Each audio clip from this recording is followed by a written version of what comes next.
자, 이제 여러분들과 본격적으로 표본을 통해서 모집단을 추론해 나가는 과정에 대해서 살펴보겠습니다. 이 된장찌개랑 똑같다고 보면 돼요.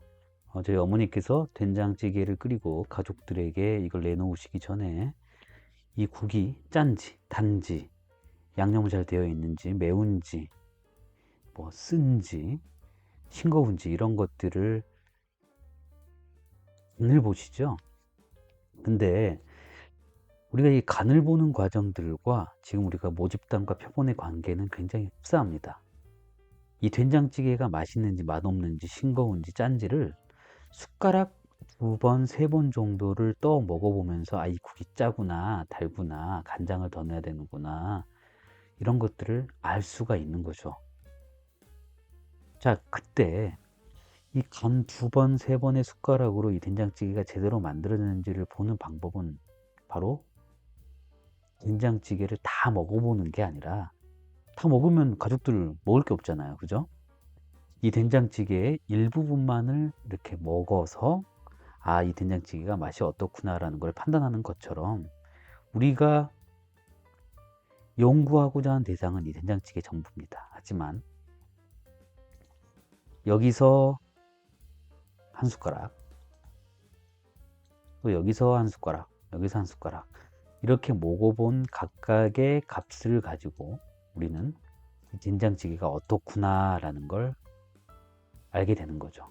그게 바로 표본이고 모집단입니다. 이 표본의 값을 가지고 모집단을 추론하는 게 바로 이런 원리랑 똑같습니다.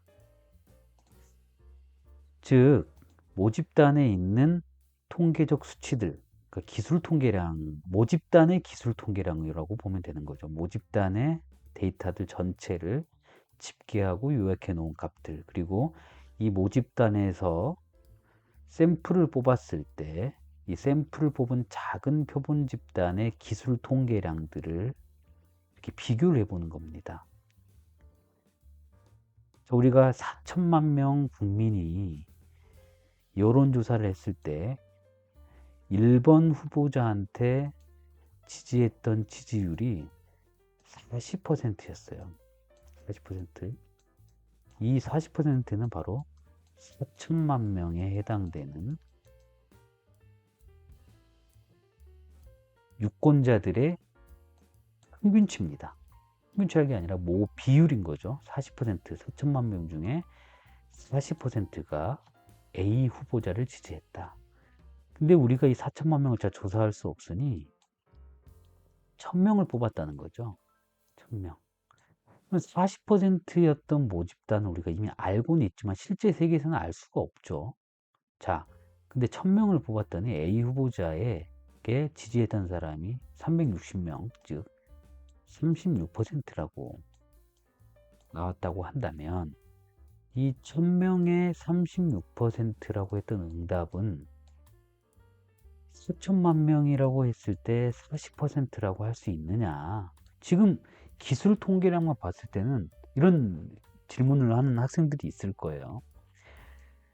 36%고 여기는 40%인데 10%나 차이 나는데 무슨 똑같습니까? 자, 이 헷갈리는 개념을 바로 잡으셔야 됩니다. 자, 우리 이 표본은 표본에 대해서 알고 싶은 게 아니에요. 이 표본의 데이터를 가지고 모집단을 알고 싶은 거죠. 그래서 이 36%라고 뽑았다면 사람들은 궁금해할 거예요. 이 표본을 뽑을 때 1000만 명 중에 1000명을 뽑을 때 뭔가 좀 대표하지를 못했나? 이 모집단의 전체의 구성 요소를 대표하자면 예를 들면 2천만 명은 여자고요. 또 2천만 명은 남자라고 봅시다. 이렇게 2천만 명과 2천만 명과 2천만 명이 남자로 여자로 나눠져서 4천만 명이 됐을 때 성별에 따라서 정치적인 성향이 만약에 다르다고 해봐요. 그러면 이 표본에도 적어도 남자와 여자 비율이 모집단에 2천만 명, 2천만 명이면 남자의 비율, 여자의 비율이 50대 50인 거죠. 그렇다면 표본도 똑같이 1000명이라고 했을 때 500명과 500명 이렇게 정확하게 남녀 비율을 잘 구성해서 뽑았을까? 아니라는 거죠. 쉽지 않다는 거죠. 그렇기 때문에 모집단에서 표본을 뽑았을 때 우리는 이 표본을 뽑는다는 이 일련의 과정이 표본을 통해서 모집단의 값을 추측하는 거지만 표본이 잘못 뽑혀질 가능성이 있는 거죠. 예를 들면 전체 모집단에서 이렇게 뽑을 수도 있고요. 또 이렇게 뽑을 수도 있고 이렇게 뽑을 수도 있고 이렇게 뽑을 수도 있고 하지만 가장 잘 뽑는 방법은 모집단의 전체 구성 요소들, 뭐 남자, 여자, 정치적 성향, 사회적 지위, 그리고 재산의 크기, 소득의 종류 이런 것들이 다시 모집단 4천만 명 유권자들에게 다 골고루 섞여 있겠죠. 그런 골고루 섞여 있는 거를 랜덤하게 뽑아서 확률적으로 랜덤하게 뽑으면 이런 가능성들이 다 다양하게 반영되어 수집할 거다라는 게 바로 랜덤 샘플에 대한 철학입니다. 그래서 이 모집단을 랜덤하게 뽑으면 표본이 이 모집단의 유형들을 잘 대변할 거야 라고 하는 게 랜덤 샘플링의 철학이고요. 그렇게 뽑혀져 있는 표본은 모집단을 추론하기에 굉장히 적합하다. 그래서 우리 모집단과 표본에 있어서는 이 모집단에 해당되는 기술 통계치는 모수라고 불리고요. 파라미터라고 부르기도 하고요. 머신러닝에 나오는 파라미터하고는 조금 개념이 다를 수 있지만 또 매개변수라고 부르는 사람도 있지만 여기서는 통계학자들이 모집단을 알고 싶어하는 아까 우리가 흔히 말하는 A 후보자의 지지율 40%, 그 다음에 40%의 표준 편차는 플러스 뭐 2% 포인트 이렇게 한다고 했을 때 이 파라미터 40%를 갖다가 이 표본에 있는 데이터 통계치 스태티스틱스라고 하는데요.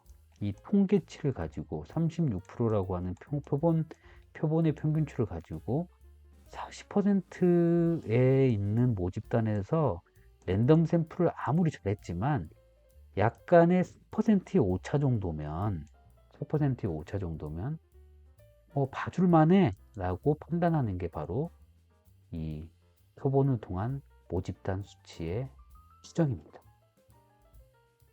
좀 더 어려워질 수 있는데요. 모수는 파라미터라고 하는 거고요. 모집단에 대한 수치 특성 값이라고 하고 모집단의 특성을 우리가 흔히 말하는 기술 통계를 모집단에다가 대입한 거죠. 그리고 여기 표본 통계량은 표본에서 얻은 제 얼굴이 왔다 갔다 하는데 이 표본 통계량은 바로 이 모집단에서 나온 랜덤 샘플로 나온 표본의 데이터를 모집단 추정을 할 수 있는 모집단 추정하기 전에 표본 자체가 가지고 있는 특성, 즉 통계량이라고 불려지는 거죠. 통계량이라고 불려지는 겁니다. 그래서 표본의 특성을 나타내는 양적인 척도로서 모집단의 분포를 따르는 확률 변수, 요거를 이제 스태티스틱스, 통계량이라고 한다라는 걸 말씀드리고요. 자, 그렇다면 아까 제가 이 모집단에서 표본을 샘플링 할 때 모집단을 가장 잘 대표할 수 있는 걸로 표본을 뽑을 수 있을 때 랜덤 샘플이 중요하다라는 하나의 철학을 말씀드렸는데요. 우리의 결론은 모집단을 추정해야 되기 때문에 표본을 잘 뽑아야 된다. 그래서 한 가지 예시를 한번 들어볼게요. 이 표본이 얼마나 중요하다는 시사점을 역사적 사건에서 좀 알 수가 있는데요. 1936년도의 미국 대통령 선거입니다. 미국 대통령 선거고요. 루즈벨트의 민주당 그리고 랜던의 공화당이 이제 이렇게 싸움을 하는데 이거 좀 랜던과 이 이름이 좀 웃겼네요. 이 사람이 루즈벨트고 이 사람이 랜던인 것 같은데 네, 이렇게 바뀌었을 때는 파워포인트로 바로 제가 수정을 할 수가 있습니다. 네, 이렇게 바뀌었고요. 이 루즈벨트와 랜던의 그 선거 결과를 예측했어요. 1936년도에. 근데 하나는 그 미국 갤럽이라는 곳에서 조사 대상자 5만 명 대상으로 설문조사를 했고요. 또 리버티 다이제스트라고 하는 잡지사에서 1,000만 명에게 엽서를 보내서 조사를 했어요. 자, 그런데 리버티 다이제스트라고 하는 이 매거진에서 조사한 내용의 결과값은 루즈벨트가 43% 지지율로 진다라고 결론 내렸고요. 이 갤럽에서 조사한 조사 대상자 5만 명인데 5만 명한테 설문지를 뿌렸는데 응답자는 1,500명에서 근데도 루즈벨트가 56%라고 하고 랜던이 44%라고 해서 결국엔 갤럽이 맞췄습니다. 자, 우리가 표본을 뽑는다고 그랬을 때 아무래도 표본을 뽑을 때 모집단하고 거의 똑같은 양을 뽑으면 어떨까요? 똑같겠죠? 모집단을 다 뽑을 수 없기 때문에 일부 표본을 뽑는 건데 안에 모집단을 굉장히 모집단까지는 아니지만 굉장히 큰 양을 뽑으면 뽑을수록 모집단과 가까워지겠죠. 이렇게 모집단을 더 많이 뽑을수록 모집단이 4천만 명이었는데 1,000명을 뽑는 것보다 4천만 명일 때 1,000만 명을 뽑는 게 훨씬 더 예측을 잘하겠죠. 자, 그래서 여기 보면 리버티 다이제스트는 1,000만 명의 엽서를 보내서 와, 이 어마어마한 설문조사의 양이다. 그래서 많은 사람들이 이 리버티 다이제스트의 이 1,000만 명 엽서 그리고 응답자는 또 237만 명이나 응답을 했어요.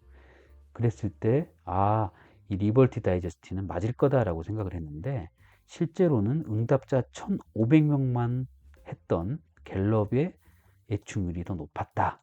이건 무엇을 뜻하는가?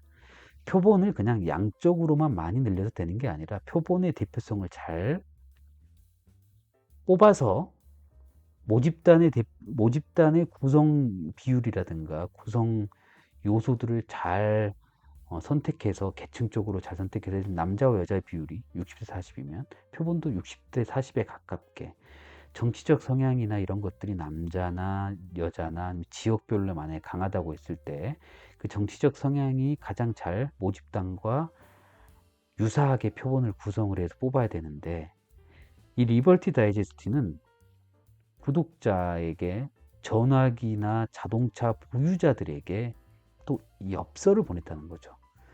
자, 구독자 전화기를 보유하는 1936년도 당시에 굉장히 자동차를 보유했을 때 그리고 이 리버티 다이제스트라고 읽는 이 매거진을 읽는 구독자들에게는 굉장히 좀 편향돼 있었죠. 그 특성 자체가 리버티 다이제스트라는 매거진을 읽으려면 사회적 지위가 좀 높았어야 되고 전화기나 자동차를 가지려면 소득 수준도 높아졌어야 되는데 이런 사람들에게 심지어 엽서로 보냈어요. 엽서로 보냈다는 거는 내가 이 문맹률이 없어야 되죠. 엽서를 읽었을 때 이 질문지를 읽을 수 있어야 되잖아요.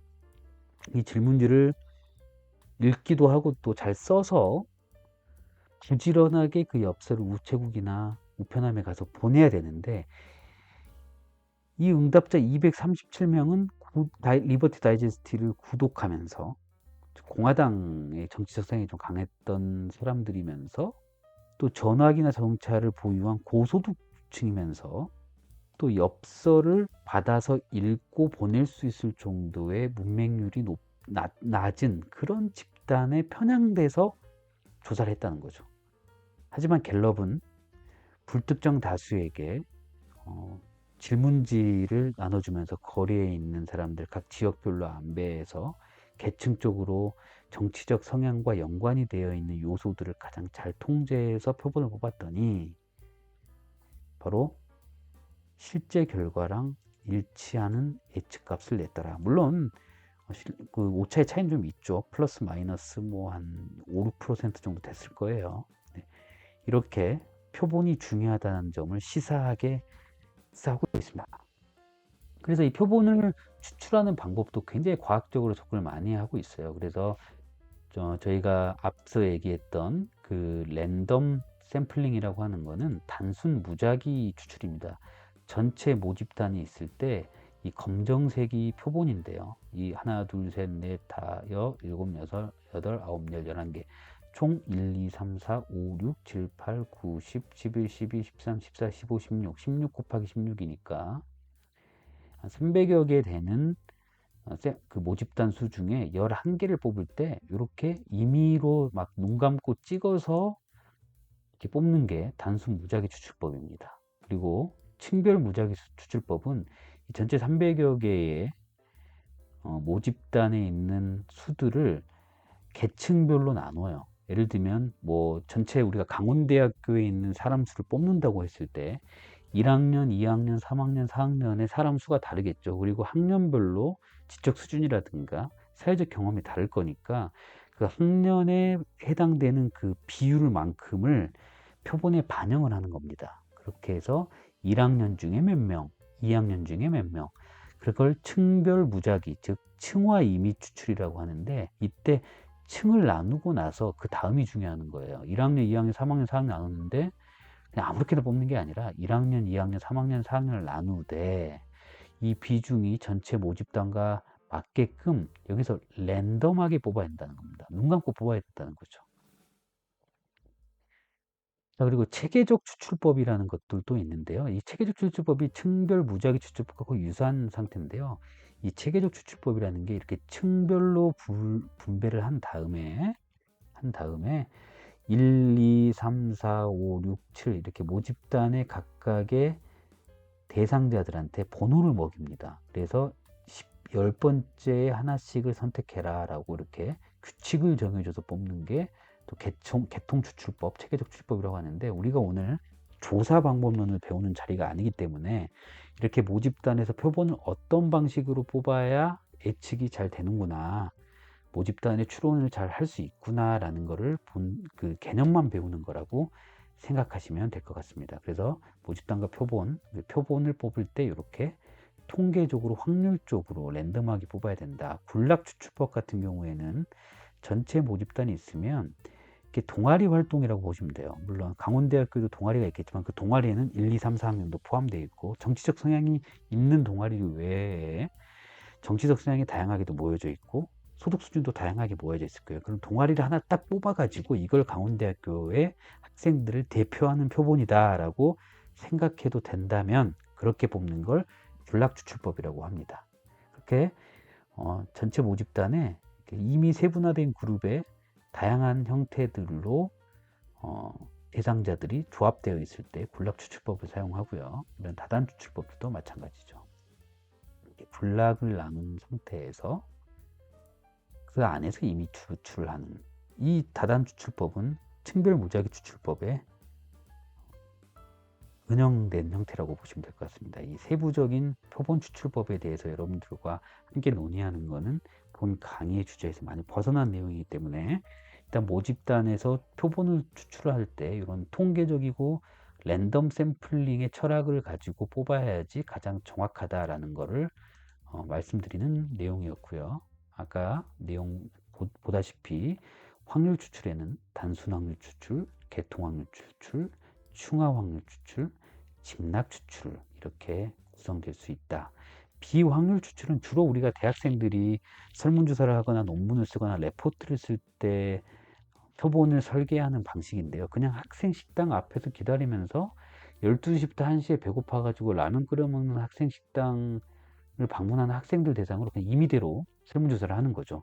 내지는 안 되겠다, 오늘 축제 방문하는 사람이 많이 모이니까 그 사람 많이 모이는 곳에서 우리가 설문조사를 하자, 이렇게 구체적인 모집단의 구성 성분의 비율을 생각하지 않거나 랜덤하게 뽑을 수 없는 상황이었을 때 조사자의 편의가 들어가 있는 상태로 뽑는 것을 비확률 추출이라고 하고요.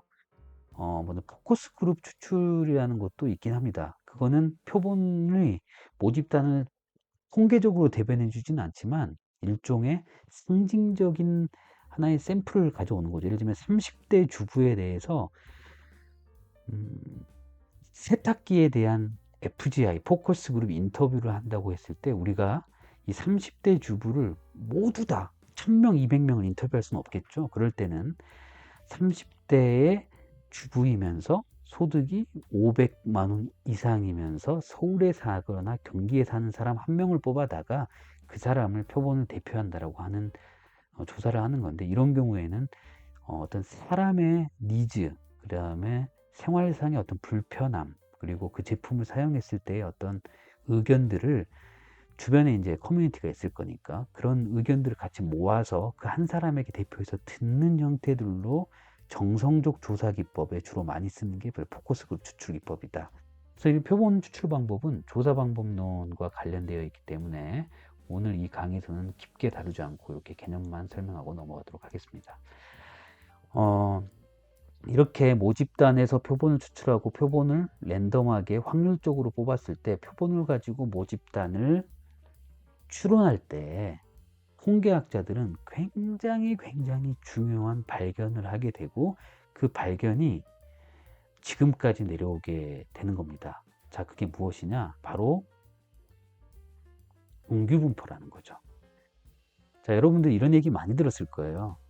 뭘 하든 간에 꼴통이 있고 모범생이 있어. 뭘 하든 간에 잘하는 애가 있고 못하는 애가 있고 그래서 우리 인간 삶은 다 종규분포로 구성되어 있다 라는 말을 많이 들어보실 거예요. 근데 엄밀히 따지면 통계학에서 얘기하는 이 정규분포에 대한 개념이 여러분들이 생각하는 정규분포랑 좀 다를 수가 있습니다. 뭐냐? IQ가 다 정규분포로 이루어졌을 것인가? 사람의 키를 다 나래비 시켜놨을 때 정규분포로 이루어졌을 것인가?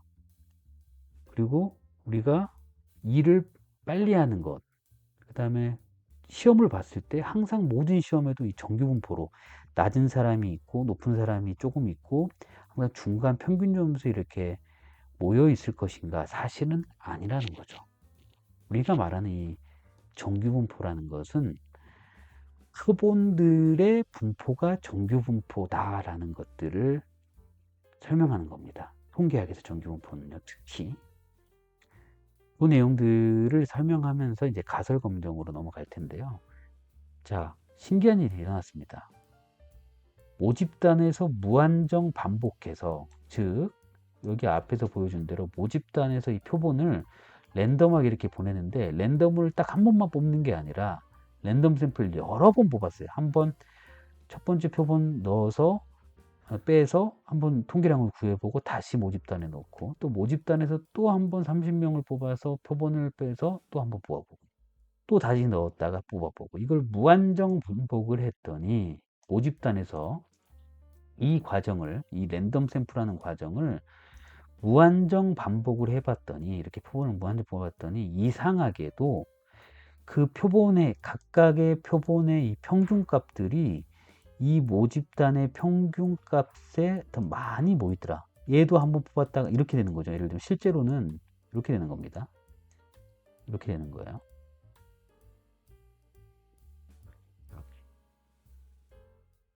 놀라운 일이 벌어졌다는 거죠. 자, 이거 얘도 잠깐 옮기고요. 네. 장난을 너무 졸릴까봐. 네. 자, 이렇게 모집단이 있었는데 우리가 모집단에서 표본에 30명을 하나 뽑았어요. 하나 뽑았더니 얘가 이제 만약에 모집단의 평균값을 만약에 10이라고 봅시다. 모집단의 평균값이 10이라고 봐요. 이게 모집단의 평균값입니다. 자, 그런데 모집단에서 30개 표본 하나 이렇게 쫙 뽑았어요. 그랬더니 이때의 표본값의 평균은 7입니다. 자, 모집단 10에서 뽑았는데 표본을 보니까 7이에요. 자, 그리고 또 하나를 딱 뽑았는데 네, 죄송합니다. 여기 7입니다. 7. 요거 7이에요. 자, 또 하나를 뽑았는데 이제 8이 나왔어요. 그리고 또 하나를 딱 뽑았더니 얘는 잘 뽑혔는지 10이 나왔습니다. 그리고 또 하나를 뽑았는데 10이 나왔어요. 또 뽑았는데 또 10이 나와요. 또 뽑았더니 이번에는 8이 나왔습니다. 또 뽑았더니 이번에 12가 나왔어요. 딱 또 뽑았더니 이번에는 11이 나왔네. 또 뽑았더니 이제 10 나왔대 또 이렇게 봤더니 11이 나왔어요. 또 이렇게 봤더니 이번에는 좀 8이 나왔고요. 이게 8이고 9여야 되는데 일단 그리고 또 뽑았더니 이렇게 12가 나왔어요. 11이 나왔어요. 자, 요거 7은 지울게요. 자, 이렇게 표본의 표본을 계속 무한정으로 반복해서 뽑았더니 이런 데이터 모양은 아니죠. 한 번 더 뽑았더니 10이 또 나왔어요. 이렇게 표본을 계속 반복해서 무한정하게 뽑았더니 이 분포가 이렇게 종 모양을 이루더라 라는 어마어마한 발견을 한 겁니다. 자, 이게 무슨 말이냐, 이렇게 평균의 모집단에 있어서 표본을 막 뽑았더니 이런 종 모양을 이뤘다는 건 무엇을 뜻하느냐, 바로 우리에게 기준이 생겼다는 거죠. 이런 기준. 자, 이렇게 기준이 세웠다면 우리가 주사위를 딱 던졌는데, 아까 설명을 드렸죠. 주사위를 던졌는데, 야, 이렇게 여기 3이나 3 미만이나 죄송합니다. 주사위 던졌는데 여기 3 미만이나 여기 11 이상이 나오는 거는 굉장히 희박하니까 정상이 아니야 라고 보자. 뭔가 사기를 쳤을 거라고 보자. 이렇게 판단을 할 수 있는 기준이 세워지는 근거는 뭐죠? 주사위 2개를 던졌을 때 이 분포가 만들어졌기 때문에 여기를 넘어가는 애들은 사기라고 보자. 마찬가지입니다. 우리가 어떤 하나의 표본을 뽑았는데요. 이 표본이 어떤 특정한, 만약에 표본이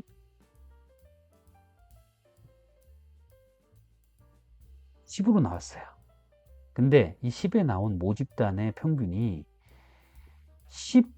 15라고 본다 그러면 이 10은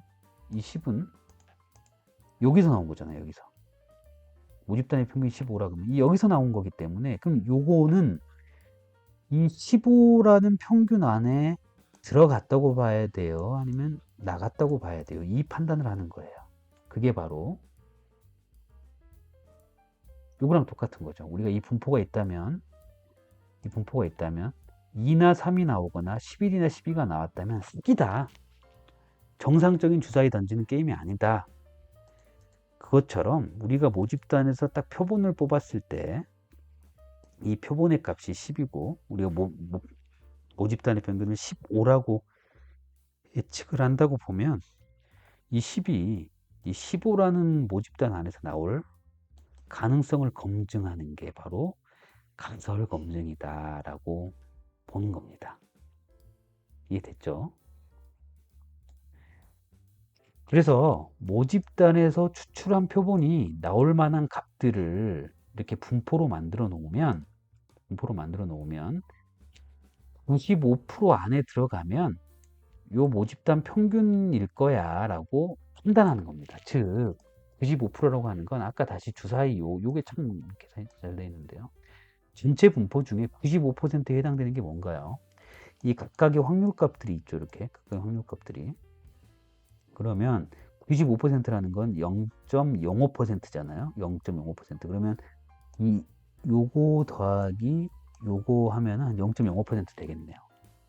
전체 1이라고 봤을 테니까요. 1 중에 여기서 0.025, 0.025 버리면 이 안에 있는 주사위가 나와야지 사기가 아니다 라고 우리가 기준을 정한 겁니다. 마찬가지예요. 여기가 지금 표본이라고 본다 그러면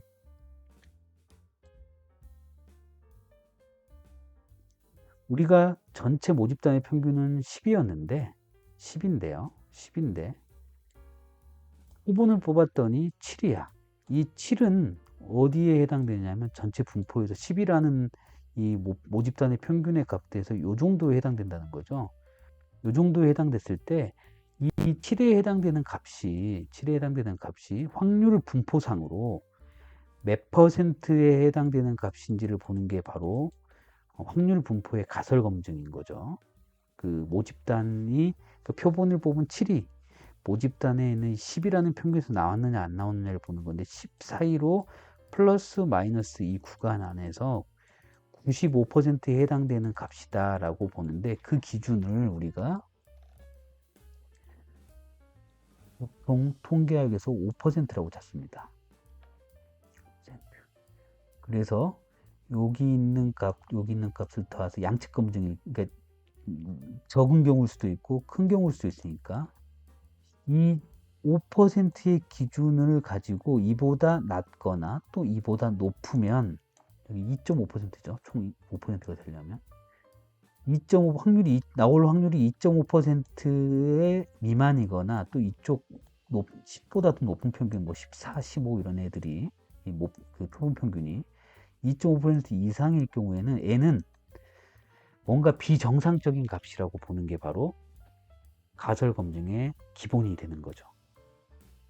그래서 우리가 이 특정한 값 7이라고 하는 값을 정규분포상에서 계산을 할 수가 있어요. 정규분포표상에서. 그러면 7이라는 값은 10이라는 평균을 가졌을 때 17이라는 값은 전체 확률상으로 몇 %에 해당된다가 바로 이 P값입니다. P값. 이렇게 표본을 가지고 정규분포라는 걸 어떻게 알았다? 통계학자들이 막 시뮬레이션을 해보니까 모집단에서 어떤 특정한 30개 이상의 표본을 계속 뽑아봤더니 이 모집단의 평균의 어떤 그 평균값에 이렇게 몰리더라. 이게 바로 우리가 여러분들 통계 시간에 봤던 중심극한 정리다 가 되겠습니다. 예, 중심극한 정리다. 중심극한 정리.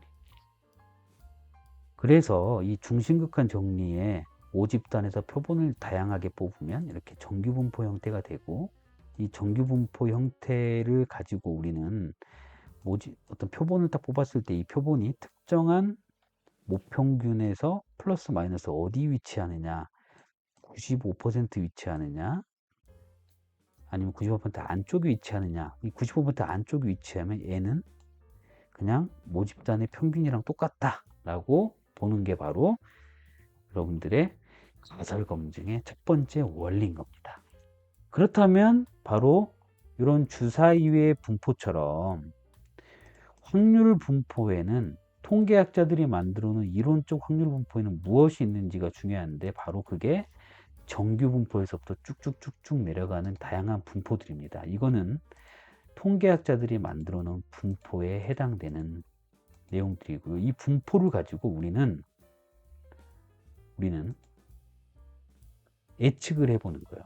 표본을 딱 냈을 때 표본 분포는 이렇게 생겼을 거야. 그런데 우리 모집단 평균이 0이라고 했을 때 우리는 2가 나왔으니 2는 전체 모집단 평균 0에서부터 얼마만큼 떨어져 있느냐, 95% 확률에서 넘어가 있다라고 하면, 그러면 우리가 0이라는 모집단 평균에서 나온 값이 아니야. 우리는 이렇게 결정을 짓는 게 바로 이 가설 검증의 원리다. 아주 중요한 개념을 여러분들 배웠고요.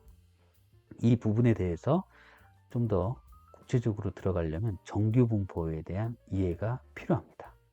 정규분포에 대한 이해를 여러분들과 함께 또 해보도록 할게요. 정규분포에 대한 특성을 먼저 알아보겠는데요. 여러분들이 이제 헷갈리실까봐 다시 한번 말씀을 드리면, 이 정규분포는 제가 앞서 설명드린 이 모집단에서 나온 이 표본을 여러 번 뽑아봤더니 결국 정규분포를 이루더라.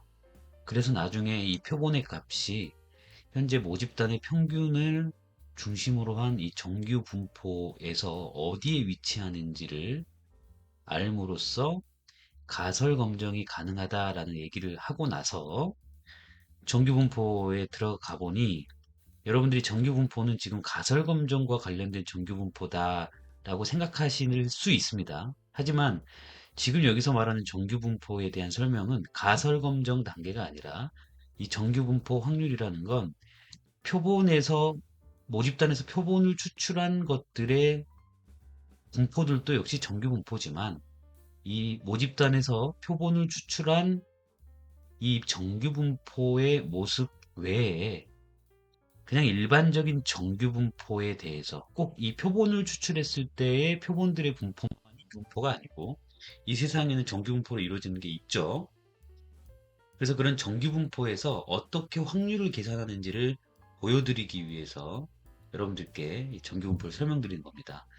정규분포가 가설 검정에 활용되는, 즉 모집단에서 표본을 뽑았을 때 그 뽑은 해당되는 표본들의 어떤 정규분포 안에서 어디에 위치해서 가설 검정이 가능한지, 이 부분들은 뒤에서 다시 한번 다루도록 하고요. 일단 여기까지는 우리가 정규분포와 분포를 학습하는 이유에 대해서 설명하기 위해서 쉽게 설명을 드렸던 거고요. 지금 다시 여러분들께 이 분포의 종류별로 이 분포는 언제 사용되며 어떻게 확률을 계산하는지에 대한 개략적인 설명들을 진행한다 라고 보시면 될 것 같습니다. 자, 그래서 정규분포를 먼저 설명드리면 정규분포의 모양은 이렇게 생겼어요. 예.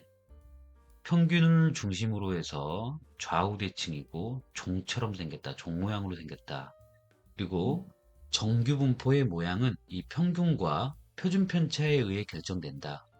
우리가 흔히들 정규분포라고 하면 이런 잘생긴 종 모양의 분포로만 생각을 하는데 사실 그렇지 않습니다. 정규분포라고 하는 것 자체는 표준편차가 크면, 평균에서부터 1 표준편차가 크면 길게 이렇게 플러스 1 표준편차가 생기겠죠.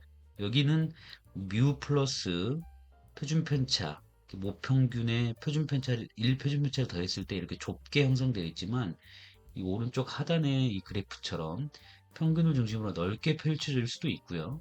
평균을 중심으로 좁게 펼쳐질 수 있습니다. 이 모두 다 정규분포다. 그래서 정규분포의 모양은 좌우대칭이면서 종 모양일 경우에 정규분포라고 불려지고요.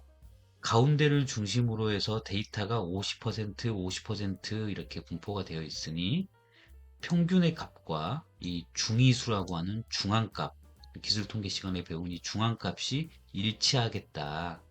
그리고 역시 모평균에 있는 이 정규분포에 있는 평균값이 가장 솟아 올라와 있기 때문에 역시 최빈치도 중앙값, 평균과 같을 수 있다. 이걸 바로 정규분포의 특성이라고 이야기할 수 있습니다. 정규분포는 연속적인 변수들이 X에 이렇게 쭉 촘촘하게 모여 있기 때문에, 이렇게 촘촘하게 모여 있을 때 각각의 확률 변수의 확률 값들을 모아놓은 분포를 확률 밀도 함수라고 했고요. 확률 밀도 함수가 아니라 만약에 불량품의 개수, 뭐 하나, 둘, 셋, 넷, 다섯, 그리고 시험 점수 1점, 2점, 3점, 4점 이렇게 했을 때 딱딱 떨어지는 점수가 듬성듬성하게 분포로 만들어진다면 그건 확률 질량함수라고 했습니다. 확률 질량함수. 그래서 확률 밀도 함수가 바로 이 연속형 변수에서 나오는 그 분포 함수고요. 이 확률 분포 함수는 그 아래 면적의 합이 1이다. 당연하겠죠. 왜냐하면 각각 x 변수의 확률 변수들 값은 전체 경우의 수분에 해당 확률 변수가 나온 개수에 대한 상대도수를 펼쳐 놓은 거기 때문에 이 분포의 아랫단에 있는 면적은 당연히 1이 될 겁니다. 그리고 이 확률 밀도 함수는 x축에서 무한대로 접근한다 라는 말은 전체 1이지만 이 가운데 평균을 중심으로 해서 아주 높은 값이 있을 거고 아주 낮은 값이 있을 겁니다. 그랬을 때 우리가 연속형 변수라고 하거나 이산형 변수도 마찬가지죠. 어떤 변수 값이 나올 줄을 모르는 상황에서 높은 사람들은 끊임없이 높아질 수도 있다는 거죠. 물론 시험 점수 100점 이렇게 되면 이산 확률 변수로 막대 그래프를 하나 딱 끊기겠지만, 이런 확률 밀도 함수에 있어서는 x축이 무한대로 우리가 얻을 수 있는 모든 실수값이 확률 변수가 되기 때문에 오른쪽으로도 왼쪽으로도 무한대로 늘어날 수 있다. 0에 수렴한다. 그래서 그 수렴한 그 점수의 양 끝단부터 끝단까지 쭉 분포를 만들어내면 아래에 있는 분포, 확률 분포의 값들의 합은 1이다 라는 겁니다.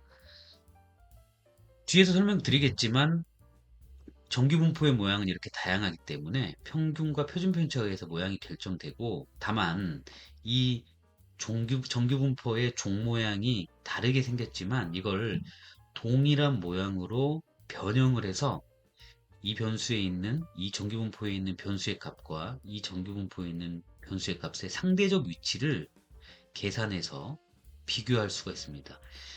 이렇게 넓적한 모양에서의 정규분포에 있는 가장 오른쪽 값과 그리고 이 날렵하게 생겨있는 정규분포의 가장 오른쪽 값은 위치, 각각 집단 내에서의 위치는 같겠지만 이 둘을 비교해 보면 누가 더 잘했나, 누가 더 오른쪽에 있나를 비교하기가 참 애매하죠. 정규분포의 모양이 다르기 때문에. 그럴 때는 바로 이때 평균이 0이고 표준편차가 1인 이 값으로 전환을 하게 돼서 비교를 해보는 겁니다. 즉, 다른 정규분포의 모양들을 상대적인 비교가 가능하게끔 전환시키는 이 작업이 바로 표준 정규분포의 작업이고요. 이렇게 변환하는 과정에서 Z, 지금은 지점수라고 하죠. 지점수의 분포가 만들어집니다.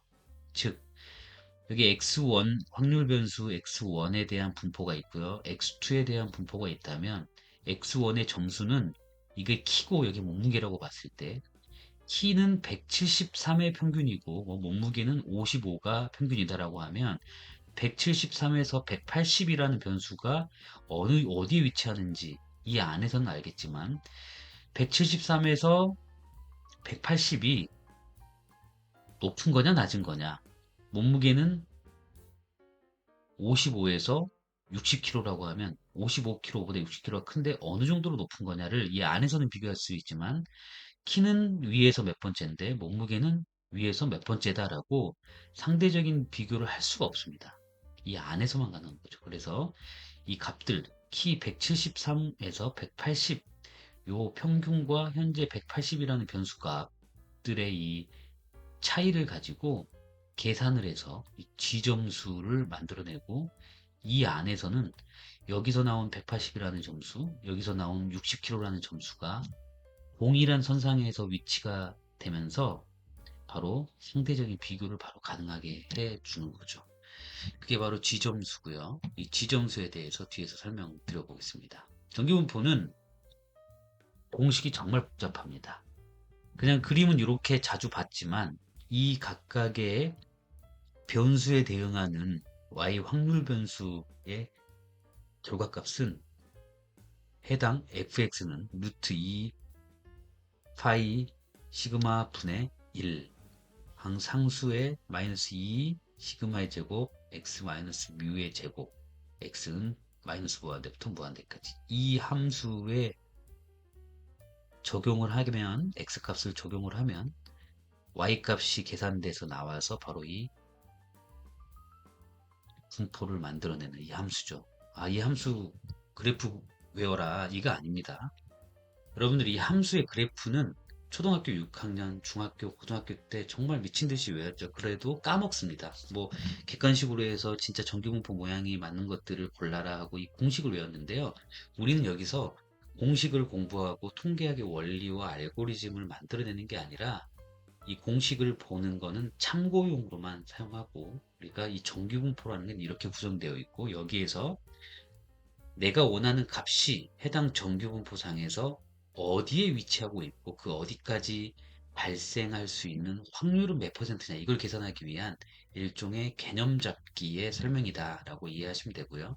그리고 공식을 일단 생각하지 마시고요. 이렇게 보시면 됩니다. 정규분포는 성인 남자의 키와 같은 경우에는 172cm에 표준편차는 3cm다. 그래서 172cm의 평균이 이렇게 위치하고 있고요.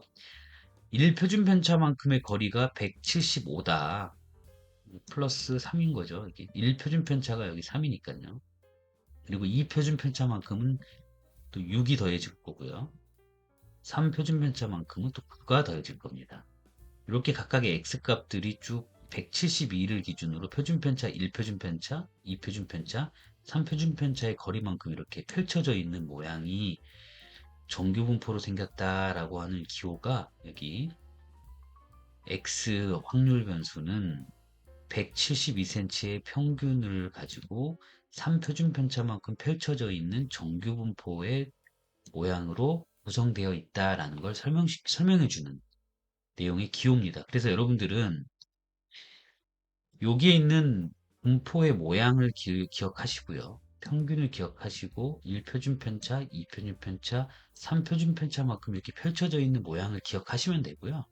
거기에 이 공식을 외워서 172cm를 x에 대입했더니 여기에 x가 되고 또 172에 뮤 대입하고 표준편차 3, 이 공식은 외울 필요가 없다. 여기까지 말씀드리는 겁니다.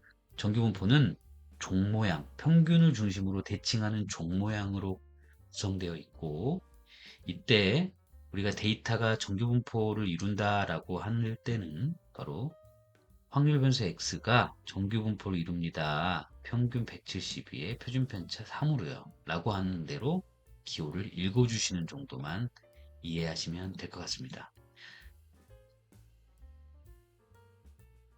정규분포의 예시를 한번 들어보겠습니다. 여러분들 정규분포를 공식이나 이 모양만 가지고 이해하기가 어렵기 때문에 자 이런 상황을 가정해 볼게요. 성인 남자의 키 분포가 이게 대한민국 국민일지 전체 전 글로벌한 모든 인구의 키 분포일지는 모르겠으나 가정을 해보는 겁니다. 성인 남자의 키 분포가 정규 분포를 이룬다고 할 때 110cm가 평균이고 그 다음에 3cm의 표준 편차만큼 제가 표현은 3cm라고 했지만 3제곱으로 이렇게 표준 편차의 제곱으로 정규 분포의 모양을 표기한다고 말씀드렸죠. 172cm가 평균이고 3cm가 1표준 편차로서 분산되어 있는 데이터의 분포가 있을 때, 자, 180cm인 사람은 전체 분포 중에 몇 번째에 위치하고 있는가, 아니면 몇 퍼센트의 확률로 나타난다고 할 수 있는가, 이런 문제들을 다룰 때 바로 정규 분포의 공식, 그리고 정규 분포의 확률을 구하는 방식을 적용한다고 보시면 될 것 같습니다. 그래서 우리가 우리의 분포를 정규 분포로 가정했는데요. 앞서 설명했듯이 모집단에서 나온 표본들은 정규분포를 이룹니다. 예, 요거는 통계적으로 검증이 됐지만 실제 이 표본을 뽑는 게 아니고 실제 우리가 연구하고자 하는 대상 자체가 정규분포로 있을 때의 예시를 지금 드린 거예요. 그래서 성인 남자의 키 분포가 172cm에서 플러스 3, 플러스 6, 플러스 9 이렇게 1표준 편차, 2표준 편차, 3표준 편차 그러면 여기는 175cm가 될 거고 여기는 178cm가 될 거죠. 여기는 181cm. 그랬을 때 180cm는 전체 이런 분포의 구간 여기는 169cm가 되고요.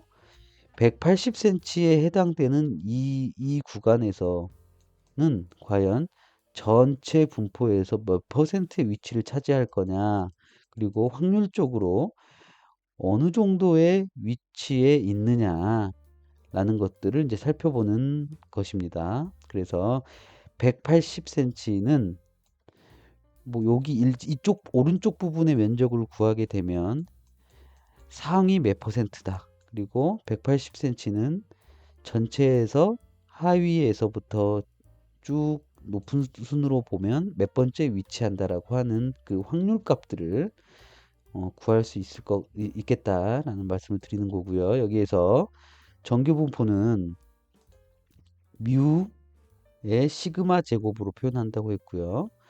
표준 정규 분포는 이 시그마 뮤 평균의 시그마 표준 편차에 있는 이 분포를 계산하기 쉽도록 표준 정규 분포로 바꾸는 과정을 거치게 됩니다. 그래서 지금 현재 앞에서 보면 이 성인 남자의 키 분포는 정규 분포를 이룬다고 했어요. 여러분들 표준 정규 분포와 일반 정규 분포가 헷갈려서는 안 됩니다. 정규 분포는 내가 측정하는 그 데이터 자체의 분포를 말하는 거고요. 표준 정규 분포는 이 180cm에 해당되는 이 확률 값을 구하기 위해서는 이 정규 분포의 함수를 우리가 적분이라는 걸 배웠죠. 이 선 아래에 있는 면적을 구하는 수학적 공식과 과정에 따라서 도출하게 되는데 이 부분이 너무 어려워요. 그래서 통계학자들이 우리가 정규 분포에서의 어떤 특정 위치 값을 그리고 이 특정 확률 값을 계산할 때 쉽게 정규화시켜서 어떤 데이터가 오더라도 172cm의 평균이면서 3표준 편차의 분포가 오더라도 180cm의 평균이면서 4표준 편차에 있는 데이터가 오더라도 이렇게 평균이 0이고 표준 편차가 1인 표준 정규 분포로 바꾼 다음에 이 바꾸게 되면 각각의 키 값들이 172 값이 바로 0이 되고요. 그 다음에 플러스 3cm가 1이 되는 이런 형태들의 분포로 전환을 한 다음에 이 표준 정규 분포에 있는 그 전환된 점수를 G점수라고 하는데요. 이 G점수를 비교해서 확률 값을 찾아낸다. 이렇게 이해하시면 될 것 같아요. 그래서 다시 한번 설명드리면 우리가 정규 분포를 이루는 분포에서 특정한 값이 위치하는 이 확률 값 그리고 위치하는 위치 값 이걸 알기 위해서는 일반 정규 분포를 표준 정규 분포로 만들어내는데 이 표준 정규 분포를 만들어내는 과정은 평균을 0이고 표준 편차가 1인 분포로 만들어내는 거다. 그리고 일반적인 점수 우리가 172cm라고 하는 키 점수 뭐 학점 만족도 점수가 있을 때 이걸 평균과 표준 편차를 이용해서 G점수로 만드는 작업을 하게 되는데요. 이 G점수 만드는 공식은 이렇습니다. 원래 있는 값들에 대해서 이 해당 분포의 평균을 뺀 다음에요. 표준 편차로 나누면 바로 G점수가 됩니다. 어떤 분포로도 상관없습니다. 만약에 172cm의 평균인 정규 분포가 있는데요. 표준 편차는 플러스 3입니다. 이때 180cm는 일반 정규 분포에 대해서 한 값이고요. 이 180cm를 G점수로 바꾸는 즉 표준 정규 분포에 일치하는 값으로 바꾸는 게 G점수인데 G점수는 자신의 점수에서 평균 점수를 뺀 다음에 이 해당 분포의 표준 편차로 나누면 2.66이라고 하는 이 G점수가 나오게 됩니다. 그렇다면 이 2.66의 G점수에 해당되는 전체의 확률 값이 얼마인지를 확률 누적 확률이죠. 요거는 요 스팟에 2.66에 해당되는 확률 값이 y 값인데 y 값이 얼마냐를 살펴볼 때도 필요하지만 이게 상위 전체 이 아래에 몇 퍼센트의 사람들이 위치하고 있는지를 볼 때도 똑같이 G점수로 계산해서 확인할 수 있습니다. 그래서 G점수로 계산을 하게 되면 이 오른쪽 아래쪽에 있는 그림과 같이 이미 통계학자들이 G점수로 되어 있는 이 표를 하나 만들었어요. 그래서 이게 표준 정규 분포표라고 하는 건데요. G점수가 만약에 2.66이다 라고 하면 2.6에 해당되는 이 행값 중에서 이 소수점 둘째 자리인 0.06에 해당되는 이 숫자 0.9966이라는 게 이 2.61 아래에 있는 모든 숫자의 확률 값들을 더한 누적 확률 값입니다. 그래서 2.66에 해당되는 G점수가 2.66에 해당되는 180cm인 사람은 전체의 99.6%가 그 180cm 아래에 있고 상위 1에서 빼면 전체 면적에서 이 99.61을 빼면 0.0039가 되겠죠. 이걸 퍼센테이지로 환산을 하면 0.39% 상위 0.39%에 위치한 사람입니다. 라고 이렇게 계산을 하는 겁니다. 조금 어려울 수 있으니까 다시 한번 제가 설명을 드릴게요. 다시 설명드리면 우리가 정규 분포라고 하는 것은 평균을 중심으로 종 모양의 대칭적인 분포다. 그런데 평균과 표준 편차에 따라서 모양은 이렇게 넓적할 수도 있고 뾰족할 수도 있다.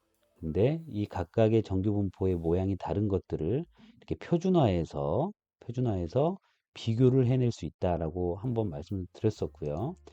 그런 정규 분포의 공식은 이렇게 복잡한데 공식을 외우지 말고 이 분포의 모양만 기억하고 이 분포의 모양은 바로 평균과 이 표준 편차에 따라서 좌우된다. 그래서 특정한 값들이 위치한 위치 값을 보고 싶거나 이 특정한 값이 발생할 확률을 보기 위해서는 이 해당 점수의 위치에 있는 이 y 값이 바로 확률 값이 되는 거고요. 전체에서 몇 퍼센트 정도의 상위, 하위에 위치해 있는지를 보려면 여기 누적되어 있는 이 분포의 면적을 구해야 된다고 했습니다. 자, 그래서 예시를 들어봤을 때 우리가 172cm의 평균 키를, 그러니까 키의 평균이 있는 분포, 그리고 그 키의 분포가 3cm 정도의 표준 편차로 펼쳐져 있는 이런 분포들을 있다고 가정했을 때 180cm는 과연 전체 상위 몇 퍼센트라고 볼 수 있을 것인가? 상위 몇 퍼센트, 그 다음에 하위에서 몇 퍼센트에 위치하는 값이라고 볼 수 있을까? 아니면 180cm는 나올 확률이 몇 퍼센트인가, 이 점을 찾는 이 일련의 과정들의 공식을 사실 이런 정규분포의 공식에 넣어서 그 정규분포의 함수가 나오면 적분이라는 수학적 과정을 통해서 확률값을 구해야 된다라고 말씀드렸죠. 하지만 우리가 이 적분을 통해서 구하는 공식이 너무 어렵기 때문에 이런 180cm에 해당되는 값, 그리고 172cm가 평균이면서 3cm가 표준편차인 이런 정규분포 외에도 굉장히 다양한 정규분포가 많겠죠. 대한민국 사람들을 측정해 봤더니 평균 키가 170에 3표준편차라고 하지만 미국은 또 190에 5표준편차일 수도 있는 거잖아요. 이렇게 완전히 정규분포 모양이 다르거나 평균값이 다른 정규분포에서 상대적 위치값을 비교하기 위해서든, 그리고 이 정규분포에 해당되는 특정한 값의 확률값을 구하기 위해서든 우리는 쉽게 구할 수 있는 통계학적인 방법을 사용해야 되는데 바로 그게 표준 정규분포다. 그래서 기존에 원래 있었던 값을 G점수로 바꾸는데, G점수로 바꾼다는 말은 해당 점수를 평균값으로 빼서 그 뺀 값을 표준편차로 나누면 G점수가 나오고요. 이 나온 G점수는 우리가 통계학자들이 만들어 놓은 표준 정규분포표의 누적 확률 표준 정규분포표인데요. 여기에 2.66을 찾으면 2.66을 찾으면 바로 0.996일이 되고, 0.996이라는 것은 해당 점수 아래쪽에 있어서 누적 면적의 점수를 확률의 수를 말하는 거고요. 그리고 이쪽 상위에 있는 퍼센테이지를 알려면 전체 1에서 이 0.996을 빼면 바로 0.0039가 나와서 0.0039가 나와서 그걸 퍼센테이지로 환산하면 0.3%. 그래서 이 180cm는 해당 정규분포의 분포 안에서 상위 0.39%에 해당된다. 이렇게 결론을 내릴 수 있는 게 정규분포를 구하는 공식입니다. 하지만 예전에는 우리가 이제 숫자로 이렇게 지점수를 내고 지점수에 있는 점수가 확률이 그 확률이 얼마인가를 이렇게 표를 보고 계산을 했다라고 한다면, 컴퓨팅 파워를 통해서 우리가 엑셀과 R과 같은 통계 프로그램을 통해서 이렇게 명령어 한 줄이면 바로 이 확률값을 내주는 이런 시대에 살게 되었습니다. 그래서 여러분들께서 이런 정규분포의 공식들을 다 외우거나 이런 표준 그 정규분포표에 해당되는 지점수를 찾아서 지점수에 해당되는 이 확률 분포값, 누적 확률값을 찾지 않아도 프로그래밍을 통해서 값을 유출할 수 있습니다. 그래서 다음 시간에는 이 정규분포에 대해서 한번 엑셀과 R을 통해서 실습을 한번 해보고요. 이후에 정규분포 외에도 통계학자들이 만들어 놓은 이론적인 분포들이 많이 있습니다. 그 중에서 실생활이나 향후 데이터 분석하는 과정에서 자주 쓰일 만한, 그리고 비즈니스의 데이터 분석에 자주 쓰일 만한 이항 분포, 그리고 포화송 분포에 대해서 더 알아보고 이 역시 엑셀과 R로 실습하고, 나머지 지수 분포라든가 균등 분포, 이런 일항 분포들, 이런 분포들은 여러분들이 배우게 되면 더 오히려 헷갈리시고 복잡해지실 것 같아서 통계 기초에서 가장 많이 쓰이는 분포 세 가지에 대한 설명만 드리고 표본 분포와 가설 검정이라는 과목으로 넘어가도록 하겠습니다. 그래서 다음 시간에는 정규 분포와 그리고 이항 분포에 대한 정규 분포에 대한 실습, 그리고 이항 분포에 대한 간단한 이론적 설명과 실습, 그리고 포화성 분포에 대한 간단한 이론과 실습, 이렇게 진행하면서 LMS 수업은 마무리하도록 하겠습니다. 자, 그러면 먼저 정규 분포에 대한 실습부터 진행하도록 할게요.